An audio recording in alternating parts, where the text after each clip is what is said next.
year. Tomorrow night, from the highs to the lows, and what we just couldn't get enough of. Despacito. It's the year, baby. Now we have a show. Tomorrow night, it's the year on 3 killed, more than 100 transported. But what caused this train to jump the tracks? The investigation happening right now is next.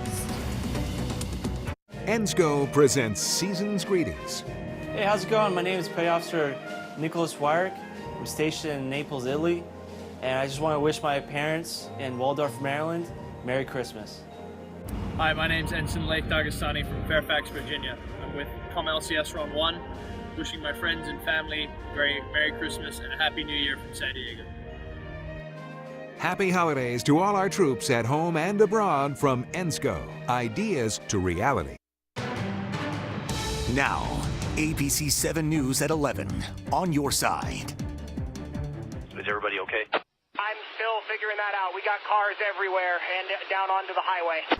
Wow. Yeah, the video, we've been getting in the newsroom all day long. Just staggering to look at what's happening there. An Amtrak train jumping the tracks outside of Tacoma, Washington, then falling down onto Interstate 5 below. And this happened during rush hour this morning. So 12 hours later, here's what we know about this. 3 people were killed. More than 100 were taken to the hospital. And tonight, all of the train cars have been searched. But the big question right now is, why did this happen? Reed Andrews with our sister station. He's live at the scene tonight. And Reed, what do we know? Well, we're awaiting a news conference at the top of the hour set to start in just moments, and we may find out that there will be more people who have died in this. At last update, it was at 3, and while some people have been released from the hospital, there are still many that are in, some of them in life-threatening conditions, so we may find out that more people have died. We're just awaiting that update. Rail cars dangled off an I-5 overpass. Some fell onto the highway, crushing cars. Fire officials say about 100 people were rushed to the hospital. Heartbreaking is what it is, to think of so many people getting hurt. First responders say they used the jaws of life to get people out of the trains. All but one of the rail cars went off the tracks.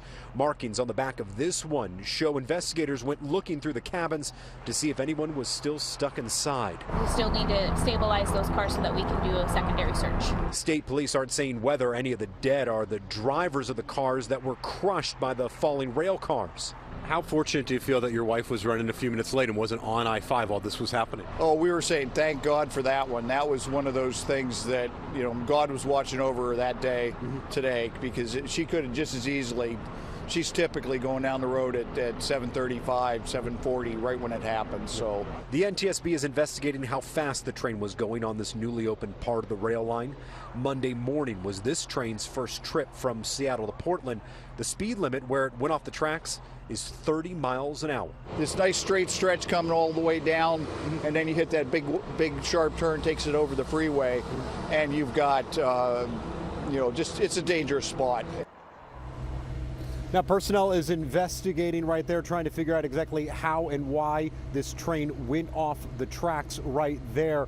And you can see how dark it is. Now, this time of year, day's incredibly short with how far north we are. The sunrise at 7:53, so it wasn't quite this dark when the accident happened at 7:40 this morning. But as that train driver tried to negotiate that turn, you can get an idea that he didn't necessarily see it all that well, given just how dark it was. Live tonight in Pierce County, Washington, Reed Andrews, ABC 7 News. Okay, Reed, thank you very much. And we are now hearing what it was like on board that train from passengers who were actually inside. They described feeling the train rock and then just fly into the air. Tom Rousey is live in our newsroom tonight with more. Tom?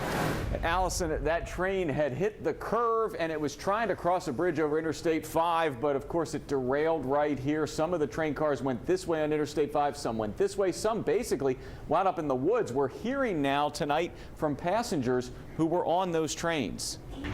Oh my God, that train is derailed. Passengers on the southbound train say everything was going fine on its inaugural run on a new bypass. And then things just started to tip over, and as it was going around, and then all of a sudden just ended up on the side and everything went dark and stuff started flying around. And you start to see the roof kind of, peel, and you're just like, is this ever going to stop?